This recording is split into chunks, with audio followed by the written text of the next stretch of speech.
everybody, MrFlavorsmith here, and you might be wondering, hey, I got a brand new charcoal grill, but how do I clean the grill grate? Well, I'm gonna show you the way that I do it that's nice and easy for you today. Let's get to it. First things first, I've got a few different types of grill brushes out here. I'm gonna explain them to you real quick. Not all of these work really good with charcoal. Some of them are for gas. These two right here, this is a Kevlar brush. You soak this in water and it's a steam brush. This one is a steam brush as well, otherwise known as a wet brush.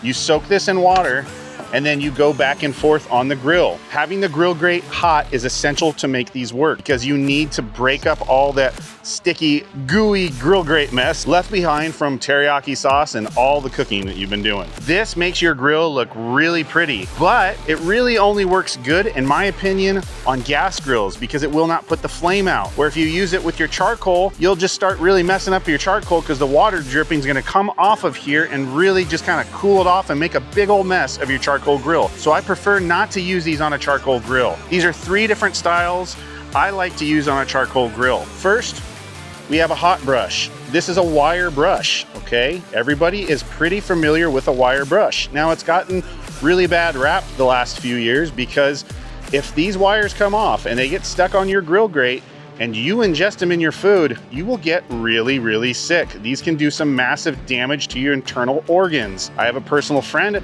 that actually had this happen to him and he was in the hospital for some long time and it really was not good. But a lot of people use this the wrong way. This is a hot brush. This is to be used when the grill grate is very, very hot. Then after the grill grate cools off, you go through and use a cold brush. This is a polymer bristle brush. This is the type of brush you use when the grill grate is cold and before you actually cook. You use a brush like this before you even get your fire going. And then we have a electric powered brush. I really like using this. Push of a button, and that just spins around. Yet again, this is a wire brush. I do not use this as a hot brush, but I do use it in the cleaning process, especially if I've been bad and not been cleaning my grill regularly. They work really good though. Push of a button, goes slow, gets all the grime off of there. But I do use this when the grill is cool. After I use both of these wire brushes, I then go over really, really well with a polymer bristle brush, just to make sure that if any wires came off of these brushes and they got stuck in the grill, I will not ingest them. So this is your cold brush. So we have hot brushes, wire brushes, metal wire brushes, and we have a cold brush, a polymer brush. You always use this before you start cooking. That is just something you have to get used to. All right, before we even get to lighting the coals, we have to do something first. I take my cold brush. This is my cold grill brush, and I always brush everything down because the last time I was in here, I used a hot wire brush while the grill was still hot to clean this up. So I now use the cold brush just to make sure that there's no little metal wires hanging up on anything because I don't want to ingest that.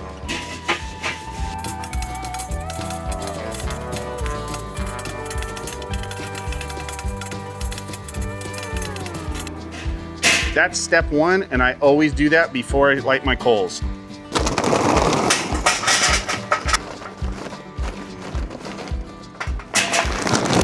Now I take my Boy Scout match and I just light those little fire starters.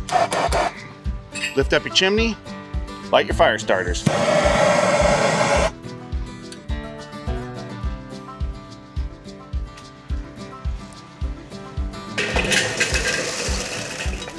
Let's take my cold brush real quick.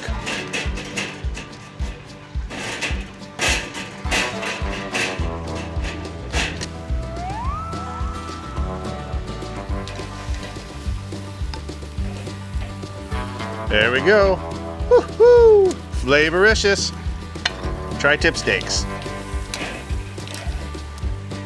Let's bite in and try it out. Might have got a little overcooked, but I tell you what, that still looks good to me. Let's bite in. Cheers. Yes. I'll tell you what, I love tri-tip. Oh yeah. All right, it's been a few minutes. Let's open the lid and check it out. All right, now is the time we are going to use our hot brush. And yet again, this is the wire brush, and this is what we use after every cook. But make sure that before you go on your next cook, that you use the polymer bristle brush. This is used to just make sure that any wires that might have gotten stuck on here are not stuck on there.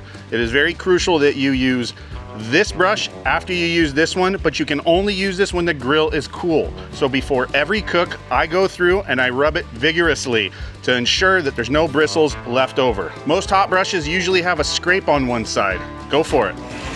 And the way I do it, I start from one side, work my way over. And a lot of times they're gonna have a little groove in here. This little groove is so you can kind of get sideways, flip it over, start using the wire brushes.